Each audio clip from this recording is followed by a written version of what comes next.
So, anybody that does banana pudding, just bring it straight to my house. Yeah, we'll be good.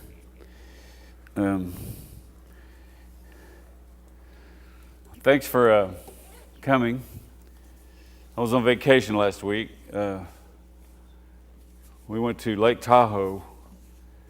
I'd never been there before. And that lake is beautiful. It's clear as a bell. You can go. It's like swimming in your bathtub, except it's really big. And you can water ski there. You can do anything there that you can do on a beach, except it's cold. It's the only problem.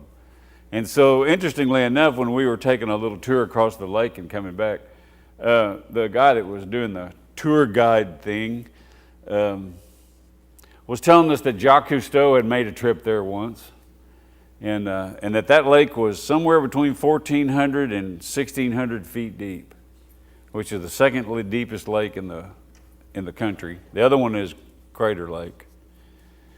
And he said that Jacques took a robot and ran it down in there and looked around, took some pictures, and came back. Now, you understand Jacques Cousteau was famous for letting us see what he saw. That was his deal. And he came up out of that and had a press conference and said, the world is not ready to see what I saw down there. When my memoirs are released, you'll know what I saw.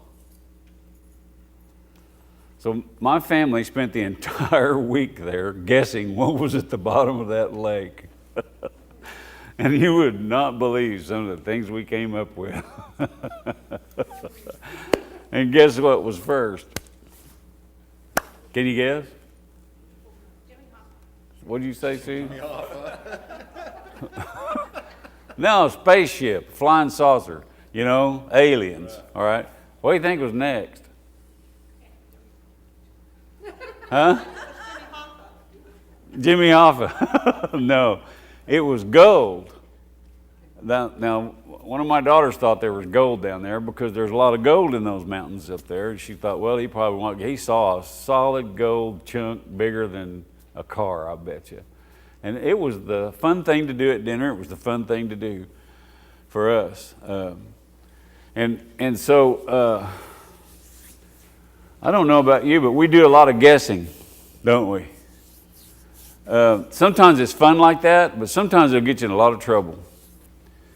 One of the things that we don't want to guess about, I don't think, is our enemy. You don't want to guess about your enemy. What'll happen if you guess about your enemy? You'll find out he's not guessing about you. He's not guessing a bit. His facts and his figures and his experience and all that goes along with that, him studying you, has been done for thousands of years. And so, how many of you think you know your enemy? Nobody? You do. Well, you don't count, and you know why. Okay. Huh? The devil is Satan is our enemy, is he not? Does he have helpers? Yeah. Has he been doing this for a really long time? Yes. Is he a terrorist? Yes, he's always around. He is, isn't he? He's always around. Yeah. Have any of you ever been to Glen Rose and seen The Promise? Anybody? Hold your hand up if you've been there and seen that. Okay. How did you like the depiction of Satan in that play? Do you remember it? Huh? Don't you remember that guy that played that part was really, really good? He had a really ugly nose, I remember that. And he wore a cape all the time so he could conceal himself. But he did something else that I thought was interesting. He was always right at the edge of the light. Whatever the lighting was on any particular scene, he was always right at the edge where you could just barely see him. But he was always moving as well. Did you notice that? He was always moving. He was never still. He was roaming, wasn't he? Didn't he do that well? I thought he did an awesome job of actually depicting some of the things that the Bible says about Satan and about evil. So if we're going to engage in something known as counter-terroristic education, what do you suppose that might be about? Counterterrorism is a word we hear a lot about right now, don't we? What kind of things are we doing physically about counter-terroristic work in our country? Huh? Say that louder and move your hand out from in front of your face. Studying them. Okay, so how are we studying them? What's one of the first things that's probably really going to be important about studying terrorists? Learning who they are. Okay, in that category, what part of who they are should we actually look at? What they've done. What they've done, or what we've already seen them do, or critiquing, if you will, some of the things that have already happened, right? Okay, now one of the other things that we probably ought to know is that we probably ought to know what their religion is. You think that's important? Why would that be important?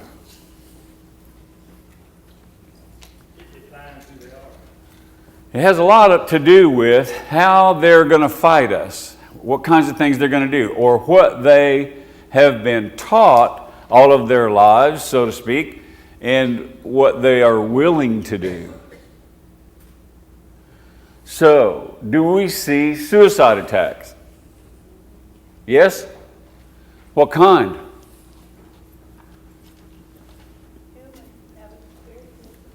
Human having bombs on them. Bombs, right? They wrap themselves as a human device, do you understand, and blow themselves up. Is this the first time that you've seen this or heard about this? No. Can you remember another enemy we had once that was kind of like that? Anybody? Kamikazes. The Japanese were also flying airplanes into aircraft carriers in World War II, weren't they? Pearl Harbor. Say it again? Pearl Harbor. Pearl Harbor, yeah. Anybody else that we've run into as a country that had this suicidal kind of idea? Vietnam. Vietnam. Buddhists were willing to do that too. And they had I think that in their religion, they believe in reincarnation. And reincarnation, do you understand, in the form of a water buffalo. Water buffaloes were sacred, so the greatest thing that could happen to one would be to come back as a water buffalo. Don't be laughing. This is serious. They think that seriously. Water buffalo. Don't you want to be a water buffalo? No. Okay. And so you can take a look at the idea that these people that we're dealing with in this day and time want to go to where their promise is, do you understand, whatever that might be. And so that kind of indoctrination has loosened them up. How do we think about that? Is that shocking to us? Yes or no? Does that shock you a little bit that they're willing to do that kind of thing? Yes. Yeah, why? Why is that shocking to us? What does our God tell you about suicide?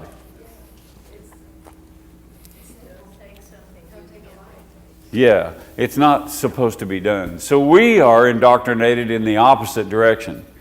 So the shock value of something like that is pretty high, isn't it? Okay. So, if we're going to do this well, we're really going to have to know our enemy better than maybe the Bible tells us. Maybe there's more information available than the Bible has for us.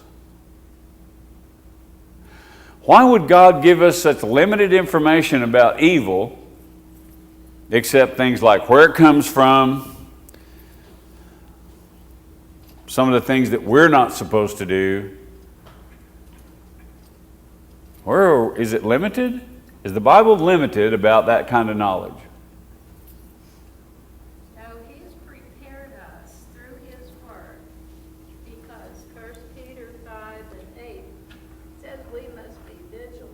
That's right. The devil is roaming the earth. Okay. Now then, that's exactly right. But how are we to be diligent? What kind of diligence are we talking about here? What's it going to look like if we do it well?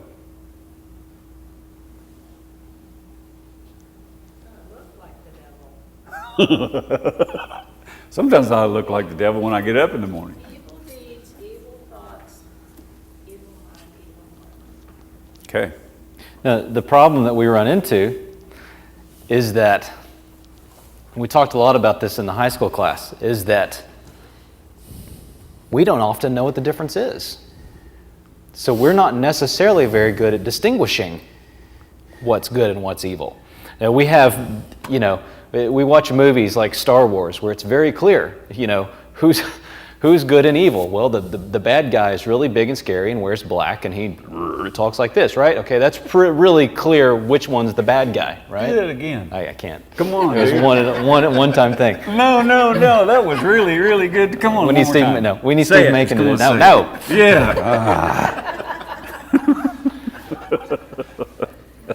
And Lord of the Rings. I don't know if anybody. Your father. Yeah, that's good. Right? That's better, right? Yeah, I can't do it like you. The Lord of the Rings. I don't know if you guys saw the movies. I started reading the books when I was a little kid, and I probably read them 4 times before I saw the movie. But anyway, it's another deal. It was very clear who the good guys and the bad guys were, right? Gollum was pretty easy to spot as a bad guy, right? You could see that something horrible had happened to him, okay? It's not that easy for us. We talked a little bit last week about Satan being disguised as someone that you might trust. Satan being disguised as someone you know. When he spent time with Eve, did he threaten her to try the fruit? Did he scare her into trying the fruit? No, he made her believe that what he was telling her was truth. He made her trust him. And so if we turn our idea of good and evil into a cartoon version with Satan having a tail carrying a pitchfork, then we're probably going to miss what he really looks like. So we have to get really good at observation to be able to start looking around and seeing, what does this actually look like? Now, some of that's going to have to mean we have to start looking at how these things make us do stuff, okay? Cause and reaction, right? So something does something, how do I react? You have to observe that. You have to be honest about how you're reacting, how we're reacting to the things that are affecting us. It becomes a very clear sign. It becomes a very clear way to tell what we're dealing with by how it makes us react. One of my, there's a movie that I saw a long time ago called The Usual Suspects. Anybody seen that? Okay. And there's this guy that through the whole movie, he appears to be the most non-threatening guy. He appears to be just, he's kind of he's almost like the joke sidekick of the movie. And you go through the whole movie thinking about this. And then this guy starts talking to the police, and he starts talking about the real bad guy that's behind everything. The real bad guy mastermind that's driving the whole deal that the cops are checking into. Yep. Is it with Stephen Baldwin? Yes. I met him. He signed a little thing for me. Good. All right. So what ends up happening is that you end up figuring out at the end of the movie that the guy who was the sidekick joke was really the mastermind behind the whole deal. And you don't find out till the end. But one of the things he says is that the biggest trick that Satan ever pulled was convincing the world that he didn't exist. Do we really believe that there's an enemy out there after us? All right. Last week you used the term predator, and I think the scripture in 1 Peter I just referred to, God has given us a visual by way of an animal. He's a roaring lion.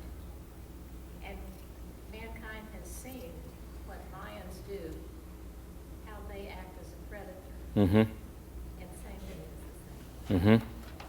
That, you know, one of the things I've been thinking about this week, and I'm about finished with this book on Genghis Khan. And we talked a lot about Genghis Khan last week. It's just fascinating to me. It's really fascinating. But one of the things I started wondering is, okay, I'm pretty sure that Satan is influencing these guys, right, to do damage in the world. But I also wonder if they're there for a reference, so we can look at it and we can maybe learn. Satan might look a little bit like that, right? But I want to go back to the question, do we really believe that we have an enemy out there that is trying to get us? I know some of you do. I know for most of my life I didn't really grasp that. I didn't really grasp that I was in mortal danger. You know what Andy Brundage told me once? There's no telling. He'd only known me about 2 years. He said, I didn't know what I was saved from until I met you. And, you know, I didn't know for sure exactly how to take that. But I think what he was talking about was that he had led a life, do you understand, that was what he thought was pretty straight and pretty narrow. He didn't realize the depth, do you understand, that you can actually be affected by or fooled by evil, and made to think that there are that what you're doing is good when in fact it's not. Now, you know, we can look into the Bible and find people that thought that. We can. Who do you know that thought they were doing what God wanted them to do? And he went about the business of trying to straighten that out, and then used them, do you understand, later. How many people can you think that had that kind of an experience with God? Paul. Yeah, Saul-y Pauly, right? That guy. and so how convinced that he was doing the right thing was he? Oh my. Huh.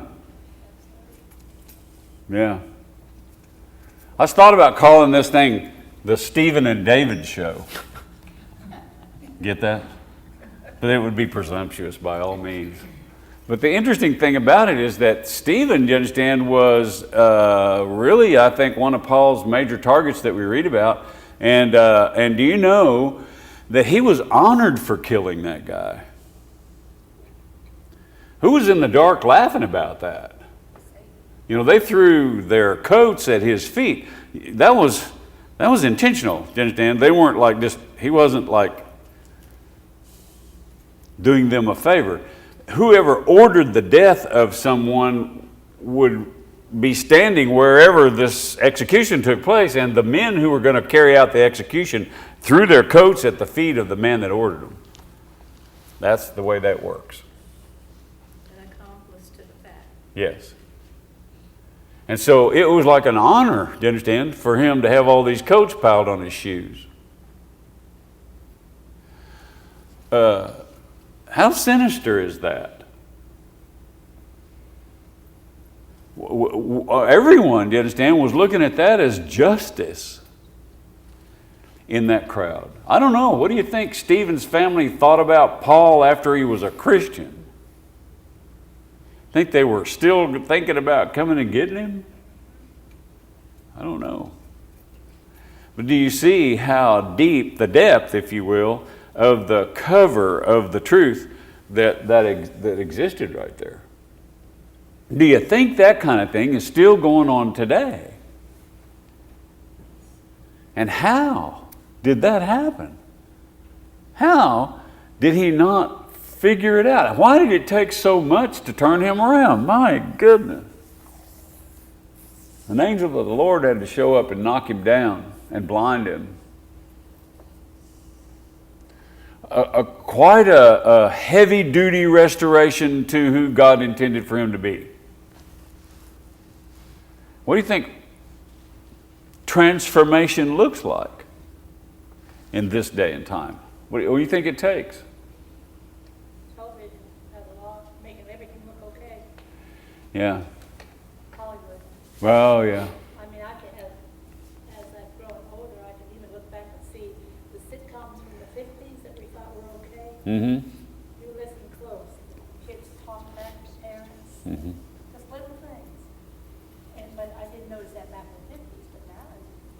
I asked a man one time about his anger at God and his disbelief that there was one.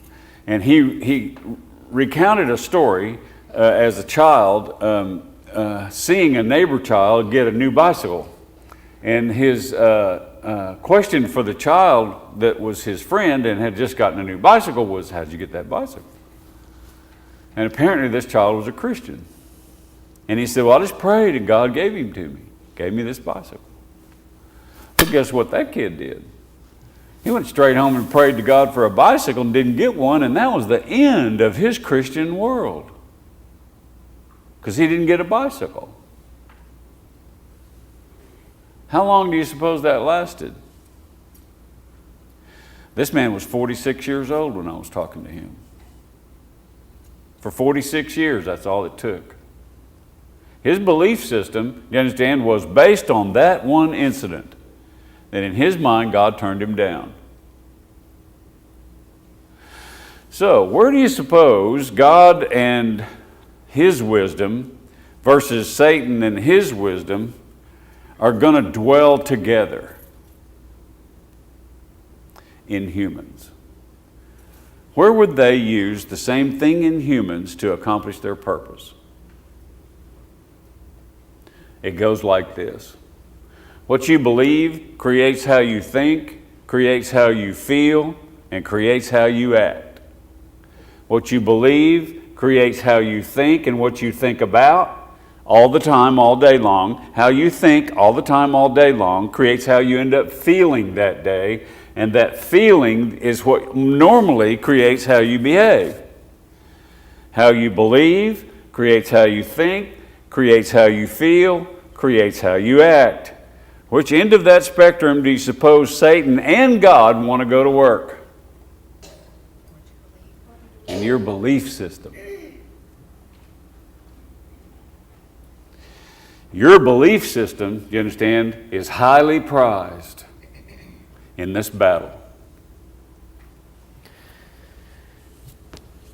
Well, we're going to be talking a lot about what the Bible says about good and evil. There's a lot probably, I don't want to say that, I shouldn't say this.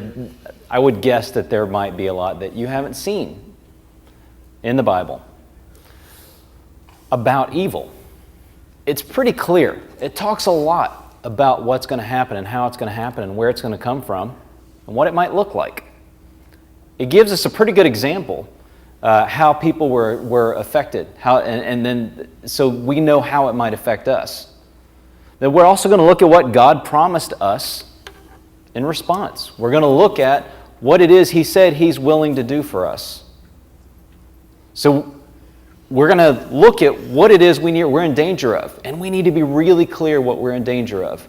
But we're also going to look at what was promised to us to bring us out of that danger.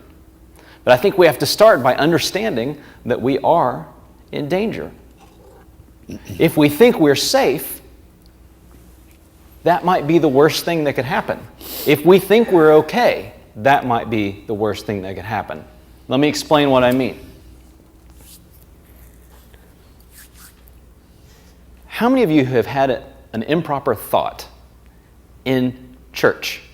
I just did.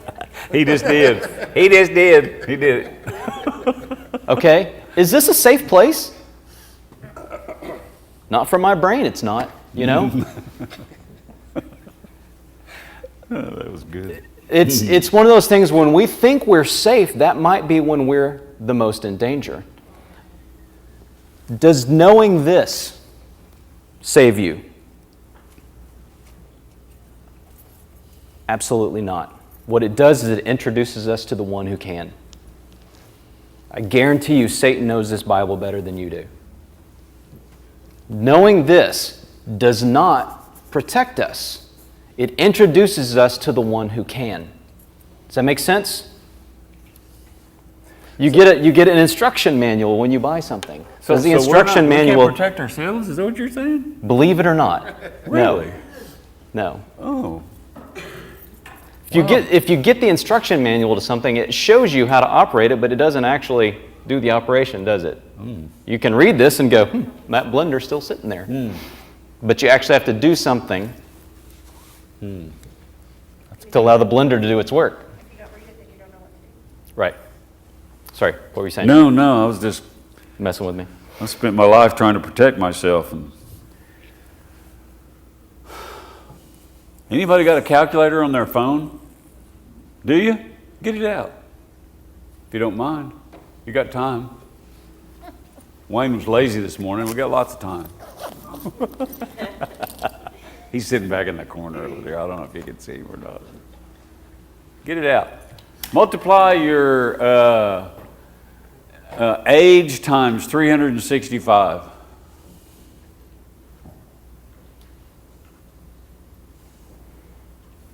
You got it? Everybody got it? Huh? Okay. Anybody more than 10,000 days in here? Oh, good. Oh, good. Okay. Now then, for those 10,000 days, do you understand? Or plus, I'm not going to ask you to reveal the number, but for all of those days, there was a night, right? How many of you have ever been physically accosted in your sleep? Hold up your hand.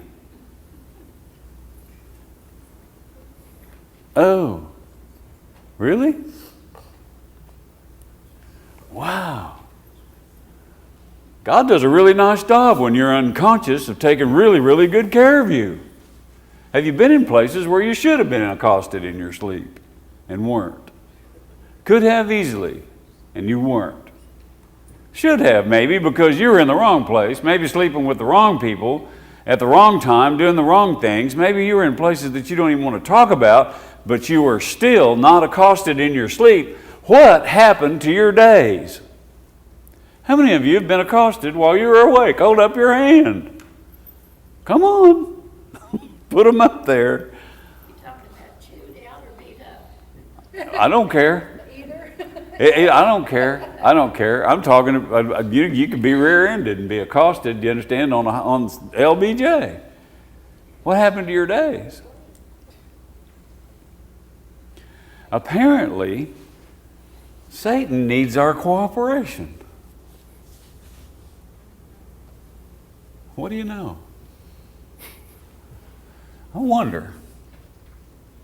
What if we stop cooperating like we stop cooperating when we're unconscious? I wonder, could we achieve that? Could we actually achieve that? That lack of cooperation with evil, do you understand, to a point where we actually really had God's protection in that kind of way. Because all you're doing is sleeping. It's not like you lock yourself in a jail cell at the bottom of a dungeon somewhere so no one can find you. You're in your little bed somewhere. It's not like you're not like easy to get to. You're actually unconscious. You probably wouldn't even hear it. How come he loves you like that? What's happening during the day that is really causing some problems here? I think it might be our decision making. What do you think? Go ahead. Pretty sure it's my decision making. I'm going to read something from Joe Beam. It's a book called Seen the Unseen. It says, God has warned us of every trick, every deception, and every power that stands against us. And he has given us the knowledge to see through the deceptions and to overcome. These spiritual weapons are revealed in the Scriptures, but they are so often neglected that for many Christians the weapons are rusty or misused or laid aside where they can't be found. And that leaves those Christians exposed to terrible spiritual assault. We talked a lot about the armor of God last week. And we talked about whose armor it is. It's God's armor, not ours. It describes it very clearly as the armor of God, not the armor of David, the armor of Steve, the armor of Keith. It's the armor of God. And what we're going to be looking at is what that looks like. Because I think the reality is we're not quite sure. We spend our lives trying to build our own armor to protect ourselves. And I can honestly say that a period in my life when I was trying the hardest, I failed the worst. Has anybody experienced that? You're doing your best. You're really trying. And Satan just takes your feet out from under you with your full cooperation. Right? I want to stop for a second here because I want you to understand that how many of you have ever been hurt really bad by another human being? Really? Come on. Another human being's really hurt you. You remember that? Are you having a hard time remembering when that's happened to you? No, you're not having a hard time. Is that still alive in you? Yes. Were you doing everything you could to keep that from happening at the time? You were either ambushed, you understand, or thought you were protected, one of the two. And is that the kind of pain that you can shoot some Bactine on? Is there a Band-Aid for that? Can you go to the doctor for it? No, it's sort of like, aren't you left alone in that to deal with? How many of you had that kind of thing happen to you when you were a child? Those kinds of pains, you understand, are really, really long-lasting sometimes. And do you think that Satan was unaware that that was happening to you? That evil was unaware that was happening, that was an accident? Could it possibly be that it was premeditated? How many of you are blaming another person in your life for creating that in you, when in fact, if you would follow the trail the rest of the way, it would have been premeditated by the evil that runs the air here? Makes it go around in circles like tornadoes. And is it possible that that was intentionally intended to create something in you that is systemically going to kill you, spiritually, and can even do it literally? Anybody know the name of that? It's known as a resentment. Anybody got any in here? Are there any in here? Resentments mean to re-feel. The word itself, R-E, means to do again, right? We're going to put R-E in front of paint. We're going to repaint something. Sentiment is from the French word sentiment, which means to feel or to be emotional in your feeling. And so now we have the whole word in its truest meaning, which means to re-feel. And when I made you go back there, I didn't trigger you like a lot of times will happen to you. I asked you to go there intentionally and tell me about a place where the pain, you understand, was difficult, to say the least. Just for fun, what do you suppose the real big trigger is that takes you places that you don't want to go? It's one of the five senses. Which one do you think it is? It's your nose. Smells.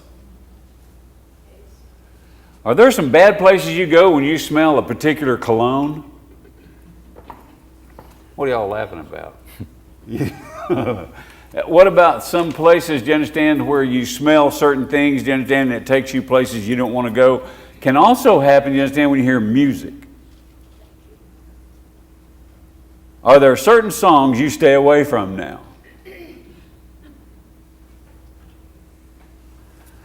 Are there particular years, this is crazy, years and colors of automobiles that you look at and it takes you somewhere you don't want to go? A time in your life that was maybe painful.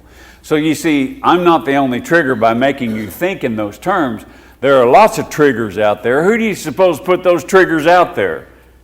Who do you suppose wants you to associate that way? Who do you suppose set this system, do you understand, up so that it attacks your belief system in such a degree as to make you think that not even God can protect you from those kinds of events in your life. And the 1,000th time you think of a resentment that you've had for years, your body doesn't know the difference between the first time it happened and the 1,000th time it happened. Your heart rate still goes up. You still get acid dumped in your stomach. The adrenaline still drops. Your physical body still responds the same way as the first way it happened to you. It's dumb like that. We could measure you thinking of a resentment that is really old and really powerful in your life on a lie detector. We could measure you taking the trip without leaving the farm.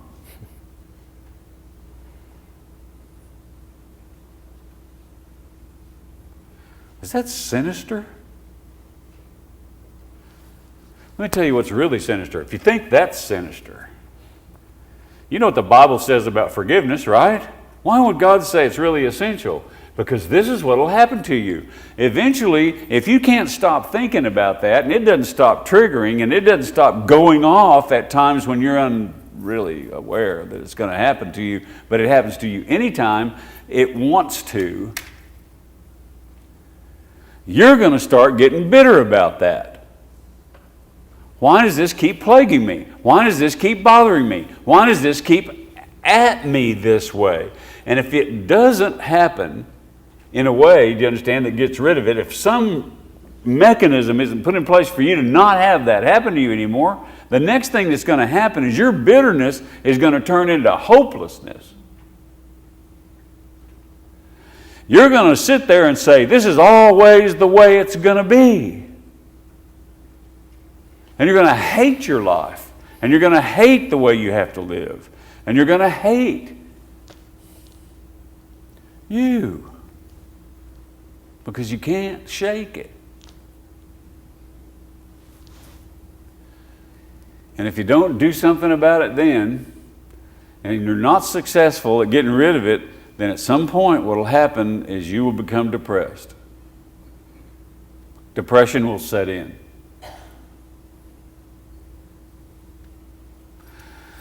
Depression can kill you. Here's how.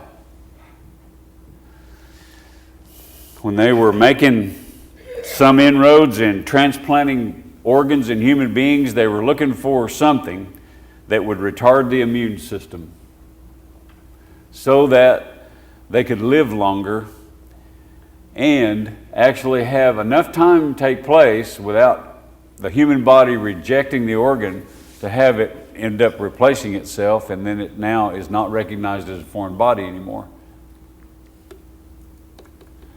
They found a hormone that worked in humans, in depressed people. They synthesized it and use it to this day.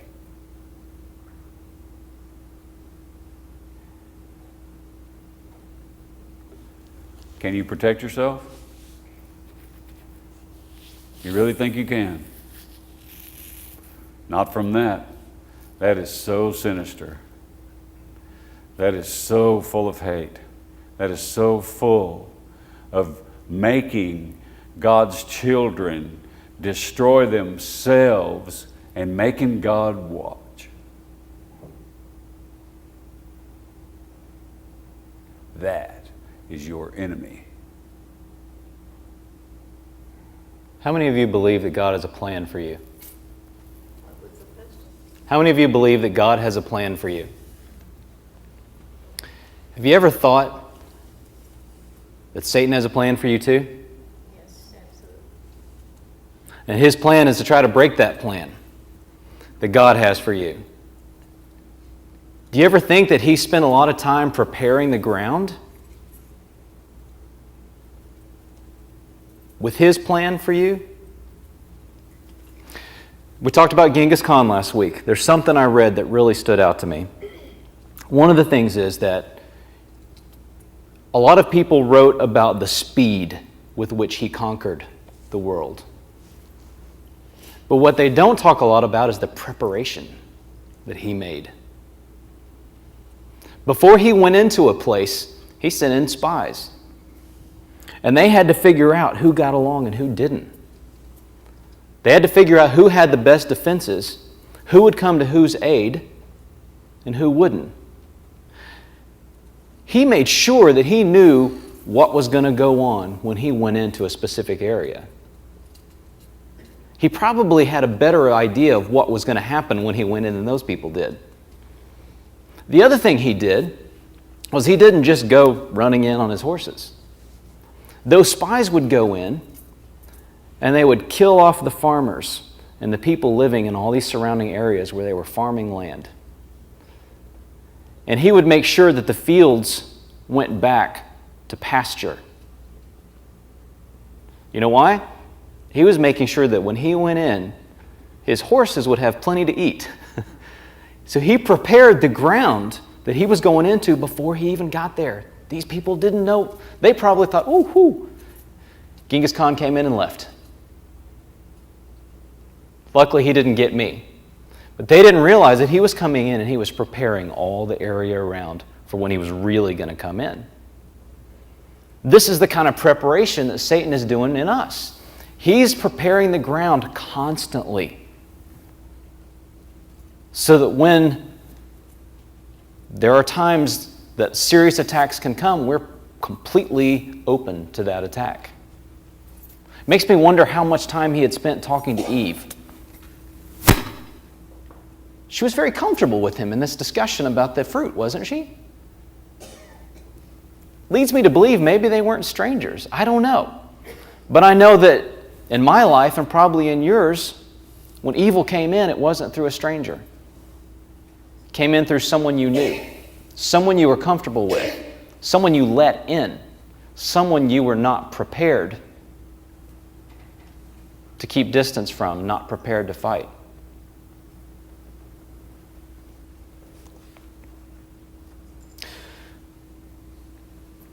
If God could open our eyes to what's going on around us, the spiritual warfare going on around us, what do you think we would see? If we could peel back the layers of atmosphere, whatever it is, and we could see what's going on around us, what do you think we would see?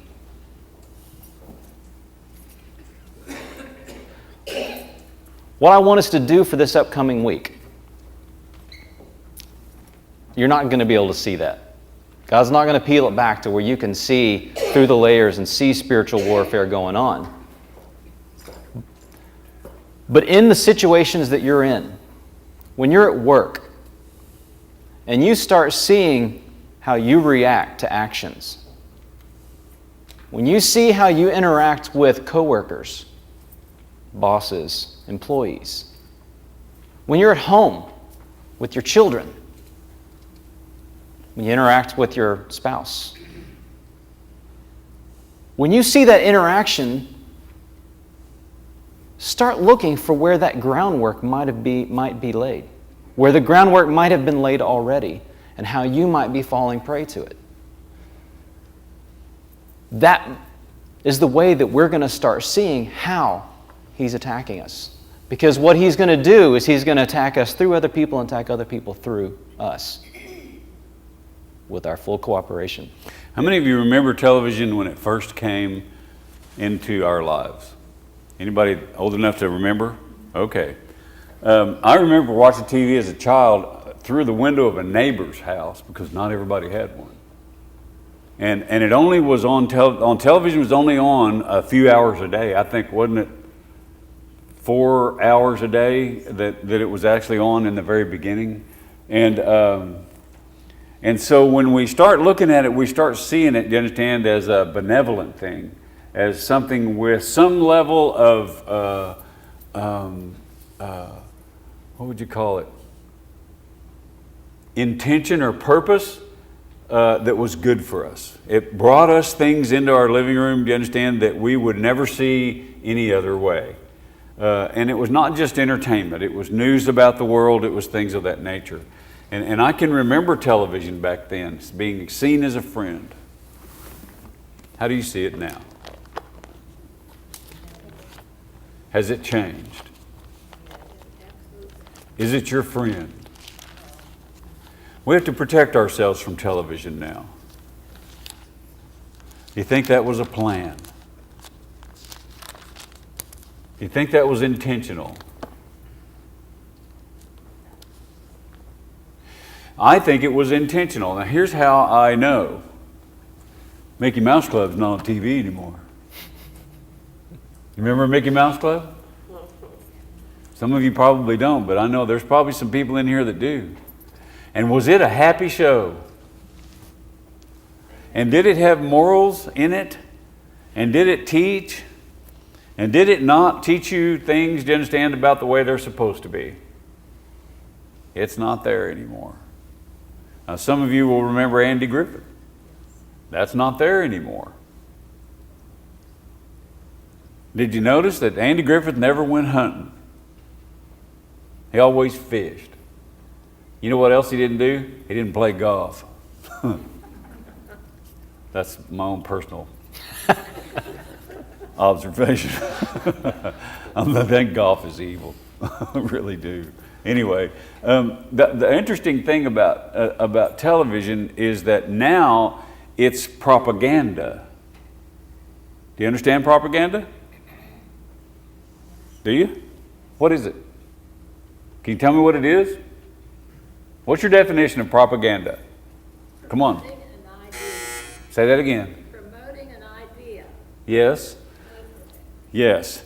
And you're 100% correct. However, it's doing it, do you understand, in such a way as to make you think that if you're not of that idea, that you are somehow less than. You get that? That's propaganda.